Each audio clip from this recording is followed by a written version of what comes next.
रायवंड शहर में कब्जा माफिया का बाजार गर्म, इंतजामिया बिल्कुल खामोश तमाशाई बनी हुई है, जिसका जैसे दिल करता है वो कर रहा है।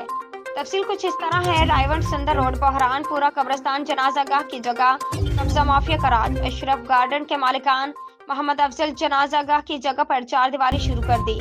नाजायज कब्जा अगर कोई सहाफी या कोई इलाकेदार रोकने की कोशिश करता है तो जान से मार देने की धमकियां।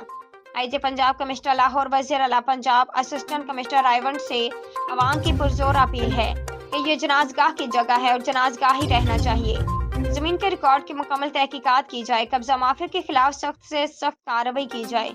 अफसोस इस बात का है कि पहले लोगों के रकबों पर, घरों पर, प्लाटों पर कब्जे किए जाते थे। हराम की कमाई से पेट ना भरने की वजह से अब जनाजगाह भी महफूज नहीं रही। यह नाजायज कब्जा और रायवंड के अवाम के अलावा पंजाब हुकूमत, लाहौर इंतजामिया और रायवंड इंतजामिया के मुंह पर एक जोरदार तमाचे से कम नहीं। डीसीओ लाहौर फौरी इंक्वायरी करके इस मामले का खुद नोटिस लें। अगर हुकूमत पंजाब ने इस वाक़े का नोटिस ना लिया तो ऐसे कई कब्जा माफिया कब्रों और मज़ारों पर कब्जा जमाने के लिए तैयार बैठे हैं। सीईओ राना मोहम्मद जमान जोइया, लाइव वसीला न्यूज़, रजिस्टर्ड रायवंड। कितना दिन हो गया ਤੁਹਾਨੂੰ ਕਬਰਸਤਾਨ ਦੇ ਵਿੱਚ ਹੀ ਆने ਦੀ? ਸਾਨੂੰ ਜੀ ਇੱਥੇ ਪਹਿਲੋਂ ਤਾਂ ਸਾਡੇ ਵੱਡੇ ਬੈਠੇ ਹੁੰਦੇ ਸੀ, ਸਾਨੂੰ ਵੀ 22 ਸਾਲ ਹੋ ਗਏ ਨੇ। ਇਹ ਸੈयद ਬਰਾਨੁद्दीन ਵੱਲੋਂ ਬਾਦਸ਼ਾਹਾਂ ਵੱਲੋਂ ਇਹ ਕਬਰਸਤਾਨ ਤੇ ਇਹ ਜਨਾਜ਼ਗਾਹ ਵਾਲੀ ਜਗ੍ਹਾ, ਕਬਰਸਤਾਨ ਵਾਲੀ ਜਗ੍ਹਾ ਹੈਗੀ ਹੈ। ਰਿਸ਼ਤਰੀ ਇੰਤਕਾਲ ਤੇ ਜਨਾਜ਼ਗਾਹ ਵਾਲੀ ਜਗ੍ਹਾ ਸੀ ਪਿੰਡ ਦੀ ਛਾਂਟ ਦੇ ਵਿੱਚੋਂ ਸਰਕਾਰੀ ਪਈ ਹੋਈ।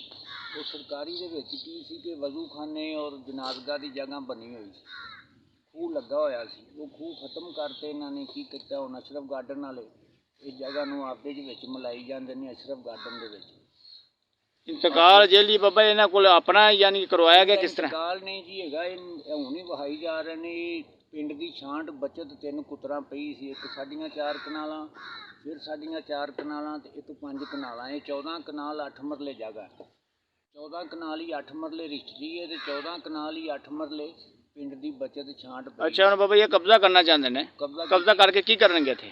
ਇਹ ਅਸ਼ਰਫ ਗਾਰਡਨ ਬਣਾਈ ਜਾਂਦੇ ਨੇ ਤੇ ਸਕੀਮ ਬਣਾ ਰਹੇ ਨੇ। ਸਕੀਮ ਬਣਾ ਤੇ ਤੁਹਾਨੂੰ ਕਿੰਨਾ ਚਿਰ ਹੋ ਗਿਆ ਖਿਦਮਤ ਕਰਦੇ ਕਬਰਸਤਾਨ ਦੇ ਵਿੱਚ? ਸਾਨੂੰ